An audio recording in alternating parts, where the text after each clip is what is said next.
Well, here we have another very convoluted event where we need to collect a variety of different items in order to acquire a toon at the very end. But the number of different items that we have to collect and the method of collecting these items is very difficult to follow because there are a variety of different items that are acquired by raiding, by doing specific missions, by completing roadmaps, but the roadmap requires a special energy that you get from tournament milestones. And all of this is a Typhoon event based on Robert Kirkman's new novel that is occurring in China.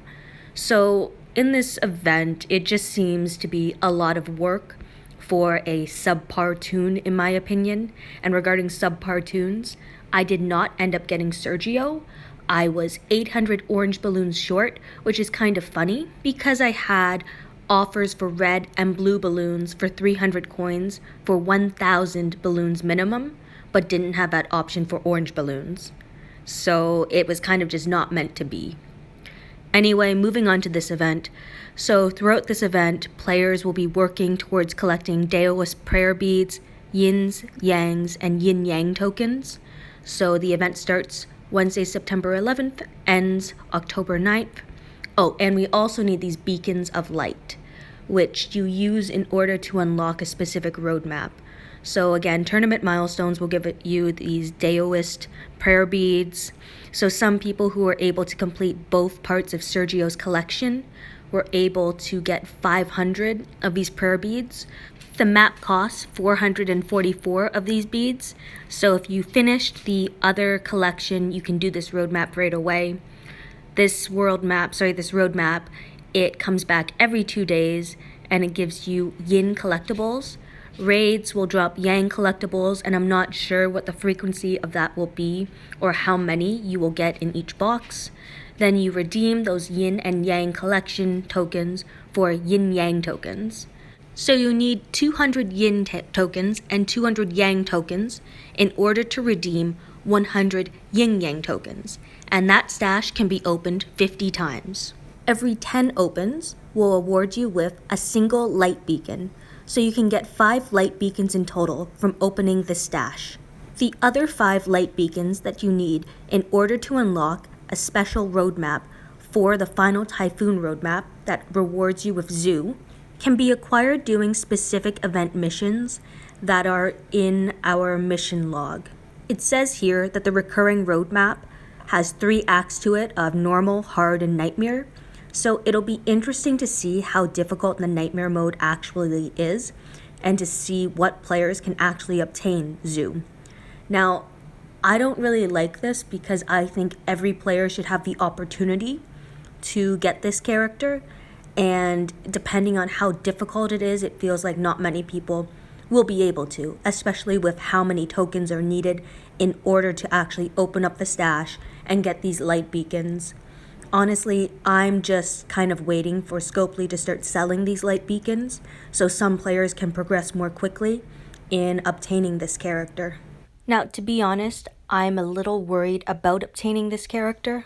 Right now, without knowing what the raid drops are like, or this roadmap, the difficulty of it, and really like the number of tokens that we can acquire from doing it, it seems like it'll be a little challenging to finish, but that's just my initial view on this event. It does say again that players will be able to acquire extra light beacons by limited time solo and faction Typhoon missions, and these missions are actually out right now, and some of them seem a little difficult or challenging in my opinion, but we're going to get to that a bit later in the video.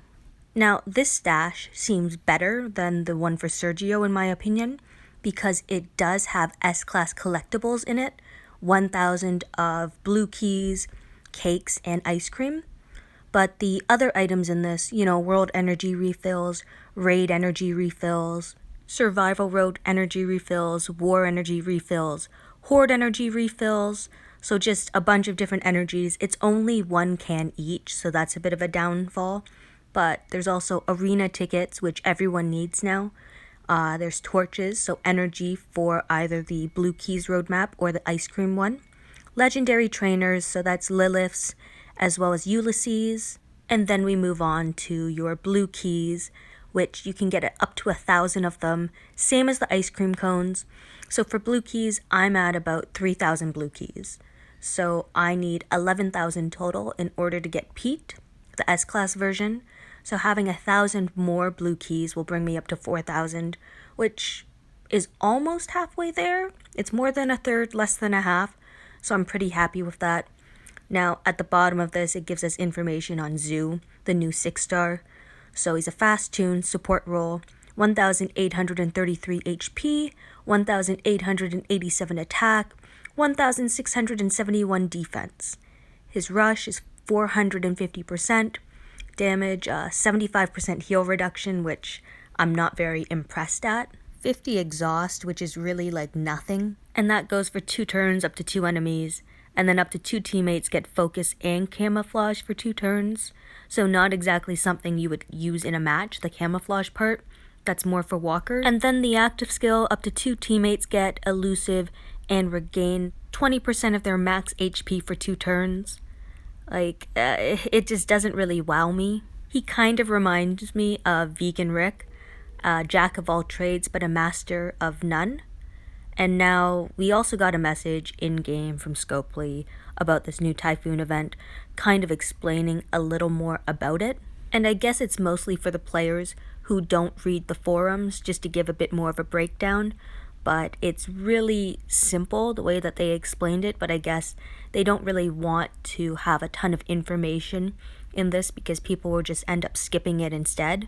And when it refers to these solo and faction missions to complete, it's actually kind of difficult from what I've seen so far. There are actually some difficult challenges to do, and we're going to have to collaborate as a region again in order to accomplish it. So firstly, there's just the normal log in every day, and you will eventually earn one of these light beacons just for checking in every day.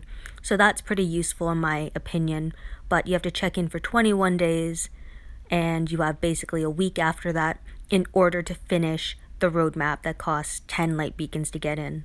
The next one is killing hordes of walkers, and it's not that bad. I've only been doing a bit of survival road and I'm already at 207, so that one's not going to be difficult.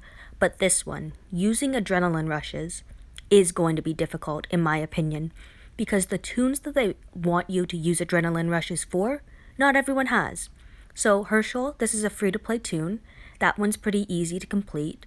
Riker, he's been in some wheels, so some players will have him and just put him up as faction support, so your faction can end up using him and using his rush.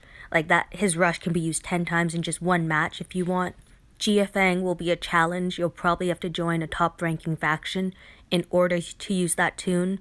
And then you're just going to want to do one stage and rely specifically on their adrenaline rush in order to complete this one, because you need to if you want to get the light beacon for it. Scopely is also requiring us to use Elena's rush, so again, join a top-ranking faction, borrow their Elena for one stage, and use her adrenaline rush at least 10 times.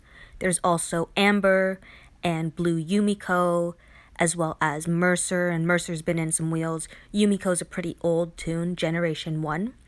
And finally Michelle, which almost everyone should have, so that one's pretty easy. This next mission is a faction mission, and as a faction you just have to kill a bunch of walkers. So that one's not going to be difficult either for players to accomplish usually in their faction, and again, you can check people's contribution so far. And as you see, we're well on our way to actually completing this. If it's not showing up properly, hit contribution and it should update. I know that was an issue in past events where it just wouldn't update properly. And finally, the last mission, in order to get the last light beacon, you have to open the Typhoon stash X number of times as a faction at least. So that one won't be as difficult as you might think at first. So in total, it has you opening it exactly 700 times, which at first seems like a lot, but when you think about it, everyone can open this at least 50 times. So you just need 14 people to max it out to open it, 50 times. Or you can just have, with 30 people in your faction, everyone needs to open up about 25. A little less than that, but you get what I mean by that. So we're now going to go and take a look at this stash. So everything, as mentioned before, has an equal chance of being drawn, but the percentages will come out different when you hit the question mark button. And that, I think, mainly has to do with the number of cans that are available. So obviously, because blue keys are there, I think there's 8 spots for them. So they're going to have, quote, a higher percent of getting them because there's more of them in this collection, I guess. And it's just all rounded up into the 48% for collection items, which I kind of wish that they would still break it down for each of them, although they did state again on the forums how it's divided up and how it's all an equal chance of pulling any of these items. So by the end of the event, if you do all 50 pulls, you'll have 1,000 more ice creams, 1,000 more blue keys, and 1,000 more chocolate cakes, as well as some other items. And it's kind of funny to me that this Typhoon event, the stash, is better than Sergio's stash. But it does look like Sergio and Zoo are coming from the same place of being just not very good characters. Like, I wish we could earn a decent character from this event because it seems like it's a difficult event. And I would like to be rewarded for my efforts. Surprise, surprise, Scopely is already selling prayer beads for some coins right now, and there actually is a decent number of beads in this bag, but you have a 55% chance of just pulling 50, which isn't going to do much for you because you need, as I said, 444 to complete the one roadmap. So I don't think I'm going to be able to do this first map because I only have something like 148 or something like that. So I need to make up 300 more. Looking at the torch bag for the blue key roadmap that I'm doing. I'm not doing the ice cream one. I figure I may as well focus on one map. And because Priya takes so much more effort and energy to acquire, because you need to turn in 2 maxed out 6-star Priyas in order to turn them into 1 S-class Priya. And holy roadmaps.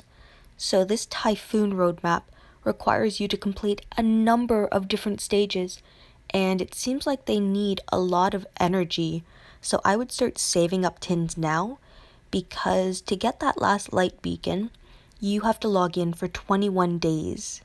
So you will have 9 days left to complete all these roadmaps. And that's almost a roadmap a day, and as you see, the energy costs just keep increasing and increasing. And we also don't know what the difficulty level will be as we progress through this. Now, the rewards don't seem that bad for completing the different stages. I would almost expect a little more, like 2 times that amount, based on how much energy is actually needed for each stage. And it's saying nightmare mode, and I'm seeing like S9 and stuff, but that doesn't really tell me exactly how difficult it is because I've seen some very difficult roadmaps with low team grades for difficulty levels. But anyway, moving on to Zoo. As a 5-star, plus 20 attack to all teammates, all fast and tough teammates get a very large bonus to AP when attacking, a very fast rush, 275% damage, and impair for 2 turns up to 2 enemies. Seems pretty decent. Interesting leadership skill because it's kind of a rainbow skill, and he retains that as a 6-star, except now it's plus 30% attack and a huge bonus to AP. His rush is a mix of things going on. 75% heal reduction, 50 exhaust compared to the 250 and 225 we see on the premier toons. It is very subpar. And then 2 teammates get focus, and focus is always a great skill in my opinion for taunt and confuse and human shields. And then finally camouflage, which is different.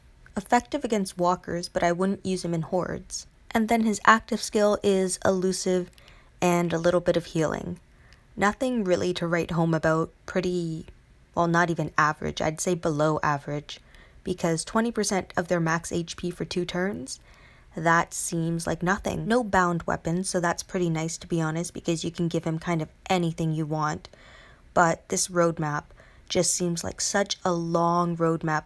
I'm going to have to count how much energy is actually needed to complete it from start to finish for anyone who ends up binging it. The Jiangxi roadmap is already open, so for those people who completed the second stash for the anniversary stash and have 500 Daoist beads, you can feel free to complete that with 444 of them. In total, you will get 848 yins, so that's good for 4 pulls as long as you have at least 800 yangs, which can be collected in raids. And I've actually been doing some raids, and they seem to be dropping fairly often, to be honest. But in the crates, you can also get either 100 blue keys or 100 ice cream cones, depending on the color of a crate.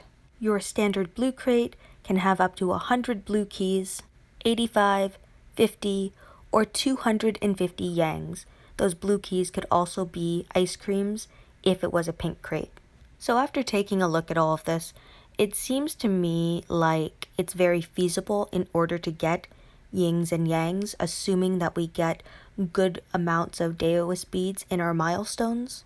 I do think it will take some time in order to complete the missions, though, in order to unlock the roadmap, because the 21-day limit is the rate limiting factor, along with the number of opens you have to make on the stash. So all 50 opens will have to occur, and that's just going to take some time in order to collect all of these. Overall, I think this event is very confusing, and I think the toon at the very end is ridiculously bad for how much effort you have to put into this event. Thank you for watching and listening to my video. I hope this video helped inform you a little more about the Typhoon event.